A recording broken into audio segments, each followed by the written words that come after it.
Hello everyone, welcome back to my channel. Thank you so much for being here. We are back in London. As you can see, it's not Italy anymore. Italy is missed right now. I saw another booktuber do this and I thought it was such a good video idea. As you probably saw from the title, we're gonna do my 3 favorite books for every trope. So most of these books are either 5 stars or like 4.5 because they're like some of my favorite books with that trope. These are not micro tropes, but I could make a video with micro tropes. And I love this kind of video because it always gives me book recs. So these are 3 of my favorite books of my favorite tropes. So these are some of my favorite books ever. I thought we'd start with probably the most popular book trope ever. My favorite, because I am a basic ass bitch. I love an enemies to lovers. I will always be an enemies to lovers fan. One of my favorite enemies to lovers romance is Damaged Like Us. I've talked about the Like Us series many times, so I'm sure you know what I'm talking about. But in case you're new, the Like Us series is a spin-off of the Addicted Calloway Sister series, and the first 3 books are from the point of view of Farrow and Maximoff, and they are such good enemies to lovers. You don't understand how good they are. They are the kind of couple that stays bickering, because what I love about enemies to lovers is the bickering, the fighting, the banter, you know. Most times when a couple gets together, then they lose that. No, not them, not Muffy and Farrow. They kept the bickering going on for literally 12 books. So it's good. They only have 4 books about them, but they're obviously in the back of the other couples, of the other books in the series. This is a bodyguard romance. Maximoff is a famous celebrity, is in his early 20s, is a millionaire, if not a billionaire. Yes, a billionaire. Son of 2 very famous people. It's like, imagine the Kardashians' children one day. That's Maximoff. And he's extremely famous, extremely beautiful. So he needs a bodyguard, obviously. And he gets a new bodyguard. And that's Farrow. They start a relationship, which is obviously forbidden romance because they're not allowed to be together. Their parents are very against the bodyguards being emotionally involved with their clients. But then it happens literally in every single book in the series. So the whole series is great. But like, to me, they made the series. And that's by Kristen Becca Ritchie. Second book that I literally finished reading not that long ago is The Dixon Rule. Now, The Dixon Rule is a hockey romance. This one is actually the 2nd book in the interconnected standalone series, and I think there's 3 books in the series. Now, you don't have to read the other 2 if you don't want to. You can just read that book and you'll be absolutely fine. The series is The Campus Diaries, and this one as well, it's a spin-off of Off Campus. Everyone knows Off Campus. It's the hockey romance series, the first one, the OG. And they're even making a TV show that had a lot of controversial about the cast. You might have heard of that. Diana is a cheerleader and a dancer, and Shane is a hockey player. They both have broken up with their partners, so they're both singles, and they become neighbors. She hates him because he's known as a fuck boy and has slept with a lot of girls in her cheerleading squad. She has like a preconceived opinions of him that they were not actually correct. Such an easy read, so quick. I think I gave it 4.25 stars. There were a lot of things happening in it because I think it happens with most of Elle Kennedy books. There's always something shocking happens, so it wasn't just a lighthearted rom-com, which usually is not my kind of book to read. I enjoy when a romance has a bit more than just comedy, you know. That was not rom-com, it's more like a sport romance. But Shane was very funny. It was so down bad for her. Enjoyed it so much. Strongly recommend. Also, I wanted to say my favorite enemies to lovers of all time is Throne of Glass, but I'm not gonna add it in the list because I can't tell you anything about that couple because it would be a spoiler. So I can't tell you anything. I can't even tell you her name. Even her name is a spoiler. So if I had to say my favorite enemies to lovers, is Throne of Glass, but I can't. Talking about another series that I thought was the most enemies to lovers is Zodiac Academy. I'm actually currently in the middle of the series. I'm on no, I'm not the middle, towards the end. I'm on book 6, and when I tell you this series is enemies to lovers, and when I tell you it's fucking slow burn, consider yourself that I'm a book 6. Are we together? No. We're enemies to still not together lovers. And these are not tiny books. These are big ass books. As we speak, I'm filming the 2nd part of my Zodiac Academy reading vlog, and they are such funny vlogs. I enjoy making them so much because I'm unhinged in them. I don't care. Is this kind of a trashy series? Yes.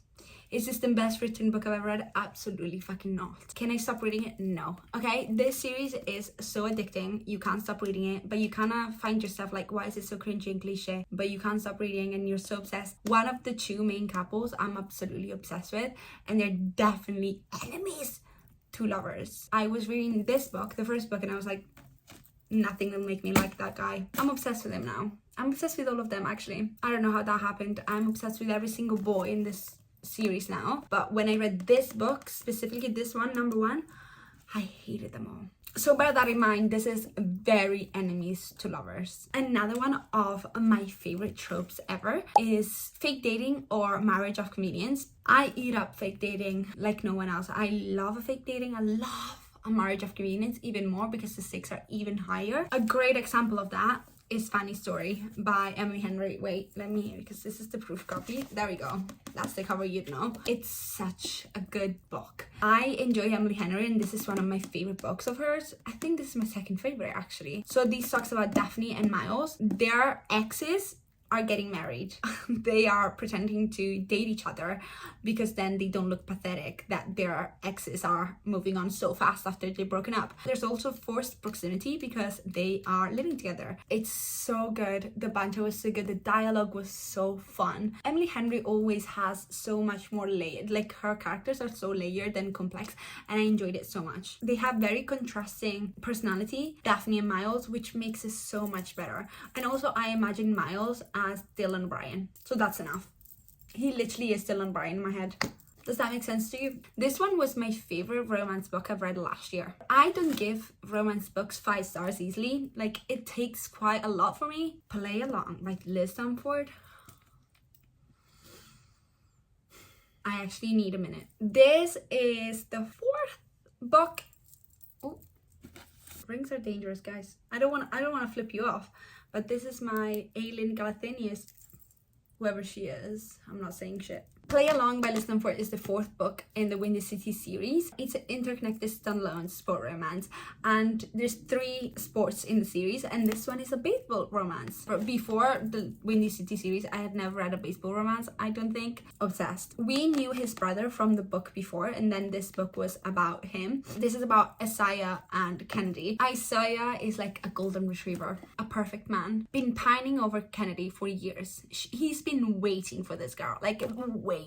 He's a famous baseball player, very good, very successful, playing with his brother, and Kennedy is his physiotherapist, even though she's an actual doctor, but she's doing physio because she can't find anything else because it's so hard being a woman in a male-dominated sport like field. One night they got married in Vegas. He didn't mean to. They were both drunk as hell, and they woke up with a ring on their finger, and they were like, what the fuck? And Kennedy was trying to lie to her ex and her family. She was like, can we stay married for a little bit until I sort out the situation, and then we, file for a divorce. They both gained an advantage from this marriage, so it became a marriage of convenience, but it started as a drunk mistake. Amazing, 10 out of 10, 5 stars. One of my favorite romance books I've ever read. Isaiah Road is like one of a kind. You know how every fictional book man is incredible because they're fictional?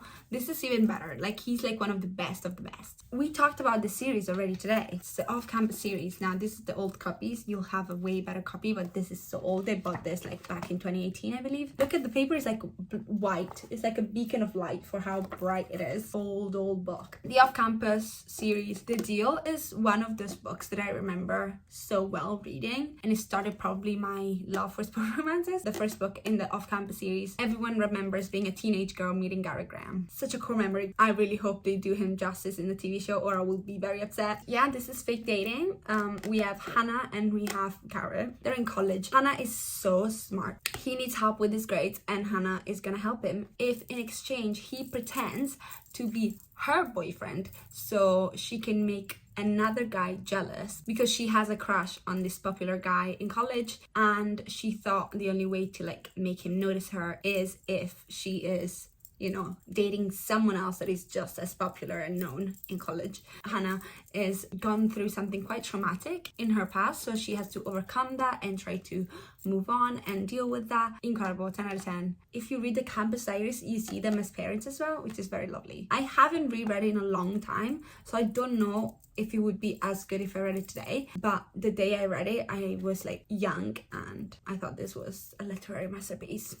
Another one of my favorite tropes, probably one of like my favorite tropes of all time, is found family. I will eat up a found family every single time. I kind of almost enjoy found family and friendship more than I enjoy the love story sometimes, and these are some of my favorite found families. I've mentioned it before, it's one of my favorite series of all time. It's the Addicted series. Now, before you're like, Asia, what book is that? That's the last book. I have my books stacked. From the bottom is the first book to the top is the last. So I grabbed the first one. So it's the last.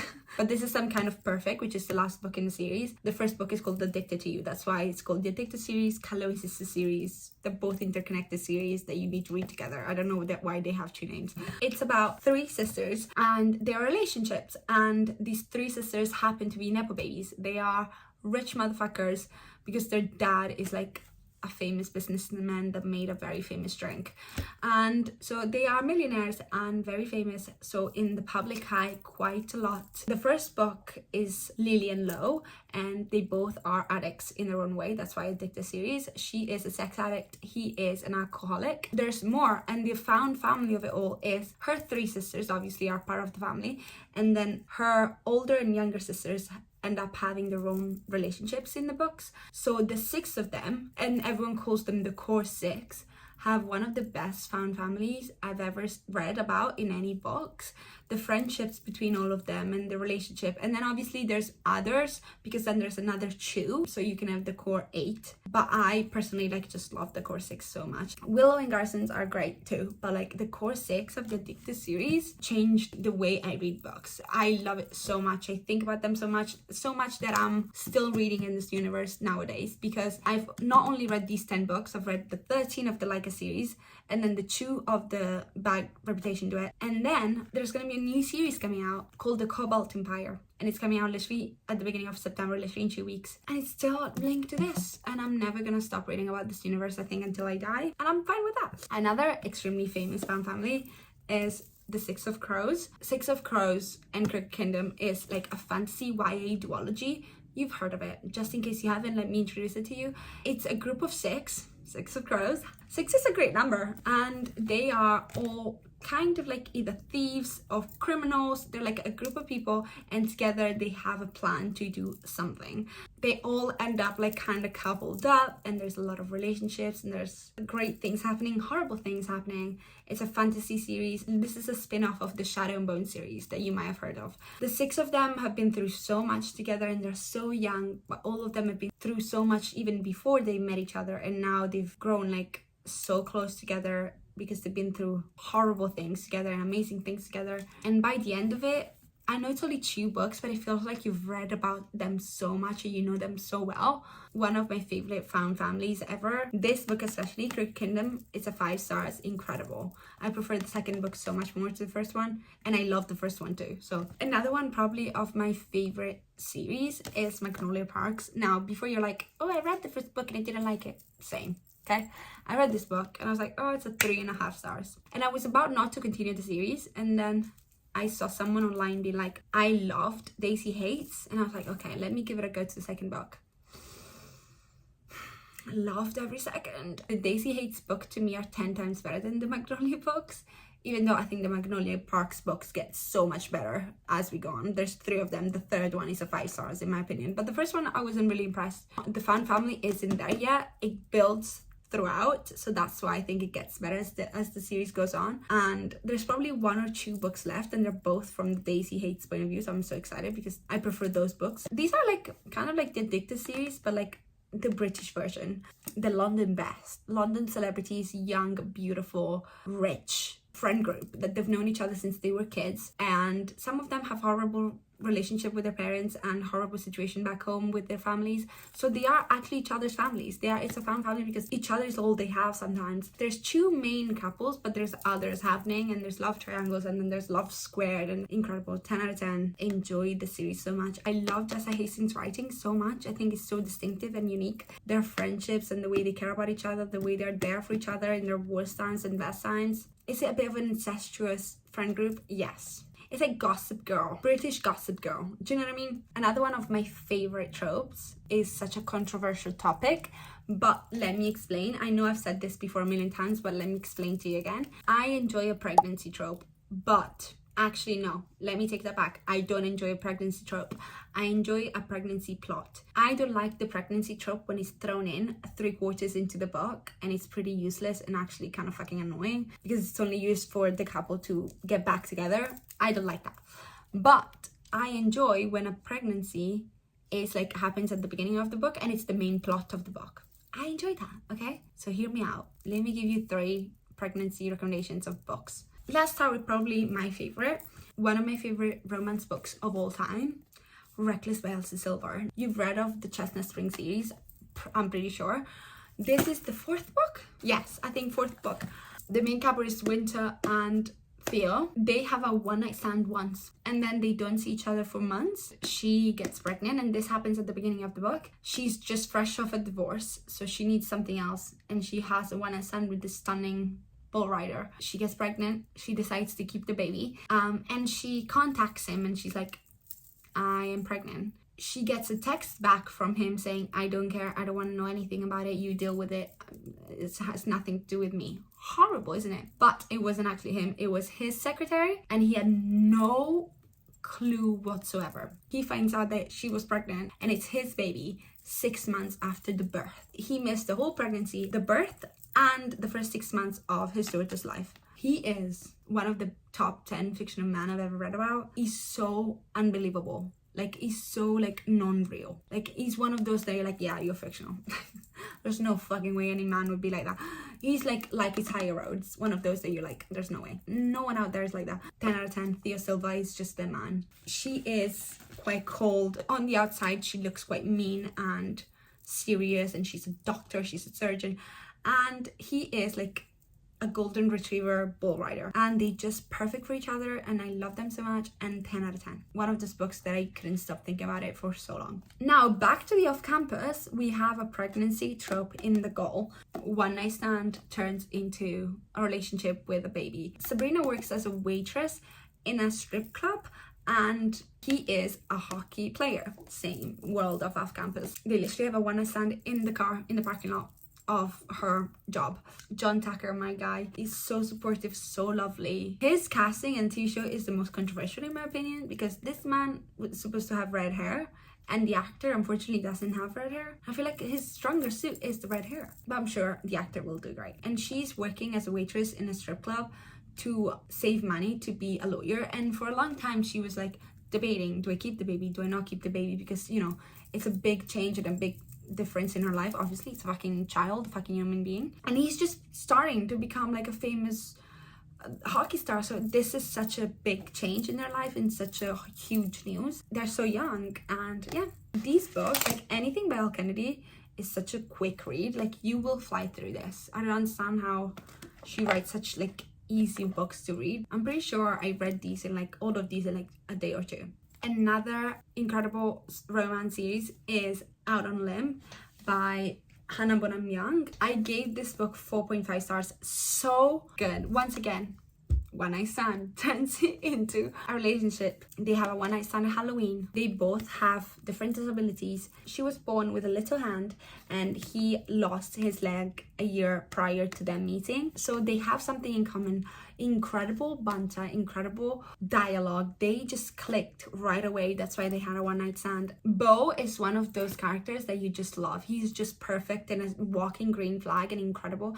And Wynn is so smart and funny, like strong-headed. I just loved every second of them. The only thing that I had like criticized about this book is most of this book is about her pregnancies. There's not really him being a dad, but in the epilogue, you see them in the future in the epilogue with their children. But I enjoyed Reckless because it was with the baby. Do you know what I mean? That's the only thing, but still incredible. 10 out of 10. I think the thing that sold it to me the most was just how good their banter was. They were so funny and they clicked so well. Oh, next one is a trope that I changed my mind on. I used to not like this trope, and then since I've read these books, my mind has been changed, and it is single dad. Going back to the same series that we talked about, Chestnut Springs, we have Heartless. I couldn't not mention Heartless. Reckless and Heartless are definitely my favorite books in the Chestnut Springs series. So good, so good. Cade and Willa. Cade is 13 years older than her, so like there's an age gap as well in this one. And he's a single dad. He has a lovely boy. Willa turns out to be his son's babysitter. Extremely good banter. A funny relationship. Like, he's such a grumpy man and she's such a sunshine. She's a fun character and a fun woman. And he's so like grumpy and doesn't talk to many people. It's such a fun dynamic between the two of them. And I love the relationship he has with his son and then Willa has with his son, because obviously she gets very close to him because she is his nanny, but she only has a 2 months contract as a babysitter. So what's gonna happen when the contract is up and stuff like that. Such a good single dad book. Incredible. Also very easy to read. Another very similar is All Roads Lead Here by Mariana Zapata. This is a slow burn single dad. So we have Rhodes and Aurora, and Aurora is navigating her grief for her mother in the town where she was from when she was little. So she's back in this town and he is her landlord. So they have a very weird way how they meet, because she was actually not supposed to be there because he didn't put up his house for renting. It was his son doing it. Aurora has a great relationship with his son and he's a great single dad, even though technically he's not even technically the dad. It's a very like difficult relationship. Another one that is grumpy sunshine very much. It's a slow burn. I'm pretty sure they didn't even hug for 450 pages. I am not even lying to you. I love the setting of this as well. She goes on hikes and sometimes it turns bad, sometimes it turns good. Like, oh, there's so much happening in this book. And once again, it's quite fun. There's some fun in it, but there's some serious stuff in it. And then back to the Windy City series, that is one of my favorite sport romance series ever. We have Caught Up. That's his brother! Isaiah's brothers. Isaiah and Kai Rhodes are two of the best men ever written about. And Kai is a single dad. He has a little boy that was dropped to him by his ex. The mom is not involved. She left the boy at his doorstep and he was like, bye, I'm off. This is our child. You can have him. And he has a little boy. And Miller is the daughter of his coach. So there's that involved. And there's so much happening in this book. She's once again his nanny. And Kai Rhodes is a perfect man once again. Perfect man. Famous baseball player, very successful in the middle of the season. So that's why he needs help. Like, you know, he needs someone looking after his baby while he's playing baseball. Miller is the girl because she is traveling with the team anyway, because she is the coach daughter. So she's perfect because she's traveling with them anyway. Incredible. So good. She's actually a chef, but she's taking some time off because she's burnt out from her job and she's very successful at her job. She's a pastry chef and she's so cool and full of tattoos and drinks beers and she's a badass chef. And he's like this guy with a child with glasses on. I love them. I love them. And last but certainly not least, we have a love triangle. Now, love triangles are a bit of a funny situation. Sometimes people love them, sometimes people hate them. And I think sometimes it really works and sometimes it really doesn't. But let me introduce to you the best love triangle ever written about. Let me introduce to you The Infernal Devices. I've talked about this series so much in the past 2 years. You're probably tired of me talking about these books. I'm not tired of talking about them, so what can we do? This is the best love triangle I've ever read about that's ever been written. Let's be honest. The love triangle in question, it's Tessa, Will, and Jem. Just talking about them makes me want to cry so much.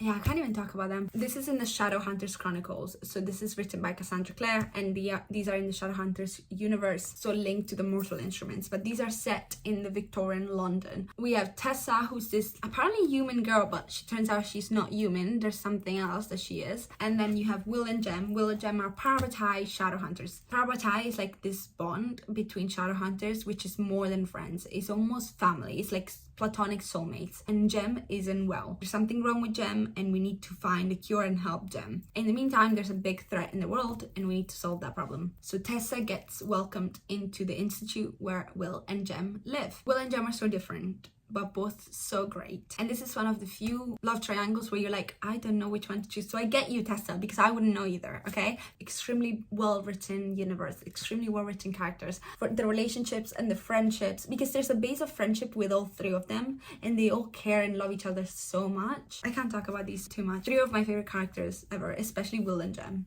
I love Tessa too. I love Tessa. No love triangle has ever love triangled this much. Another amazing love triangle is One True Loves by Taylor Jenkins Reid. The love triangle is so complex and so beautiful. So imagine Emma and Jesse are high school sweethearts. They've been together forever. They get married. They're extremely in love with each other. And a year after their wedding, Jesse goes missing in a helicopter accident. So there's a helicopter accident, it crashes, Jesse is missing, so presumed dead. It's been years since that accident. She's obviously grieved so much and she was so upset for so many years, but she's finally moving on and she's found love again and she's engaged. She's engaged to this beautiful man, and then Jesse is found. Jesse gets found in this island where he had to survive by himself for years and years. So it's such a weird situation because she has a husband and a fiance and she loves them both dearly. But obviously Jesse has changed in all these years of him having to live by himself in an island. And she has changed because she's been through something so traumatic like losing her husband. So she's in love with Sam, but she obviously still loves Jesse because she never, you know. So it's such a weird situation and such a complex love triangle that I enjoyed so much. And I really enjoyed the ending. Such a good book, and it's Taylor Jenkins Reid, so you know it's going to be incredible writing. And now as the third book, I'm gonna choose one of the best love triangles ever be written, and another extremely famous that you probably know about this is The Hunger Games. This is one of those love triangles that I had such a strong opinion about that to me there was no one else but Peter.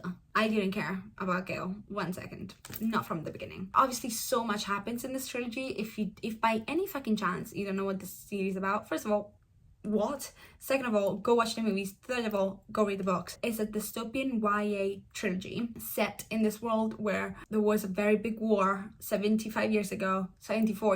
Now, every year, as a punishment or to keep people in check, a girl and a boy from every single district, and there's 12 districts, gets put into an arena to fight until death, until only one survives. And she goes into this arena with this guy called Peter, the love of my life. She finds out that Peter's been in love with her for a long time, but she's never had eyes for him. She's never had eyes for anyone really, because she had to take care of her mother and of her sister because they're very poor and everything. And these are 16-year-olds, so like they're children. She has a best friend at home called Gale, and he is very close to her. He's in love with her too, and then she has to kind of fake date Peter. It's a long story, you know it. You've watched the movies, you've read the books. If you haven't, go do it. Please trust me, but I couldn't not mention The Hunger Games. Another extremely famous love triangle that I read about is Twilight. I prefer Hunger Games to Twilight, so if I had to say my top 3 favorites, it would be Hunger Games. But really another great one is The Mortal Instruments, in the same universe as The Infernal Devices. The Mortal Instruments has a love triangle. There's a love triangle actually in The Dark Art Devices too, because Sandra Clare loves a love triangle. So these are 3 of my favorite books of my favorite tropes. I hope you enjoyed it. I hope you find some books that you might now be inspired to read and to pick up from your physical TBR or to go and read for the first time. Let me know your favorites from all of these tropes, because I want book recs from your comments too. Thank you so much for watching until the end. I appreciate you so much. Please don't forget to like and subscribe, because I want you back in my next video and I want to keep you around, and it helps so much. I hope you have a lovely rest of your day. I love you very much, and I'll see you next time. Ciao.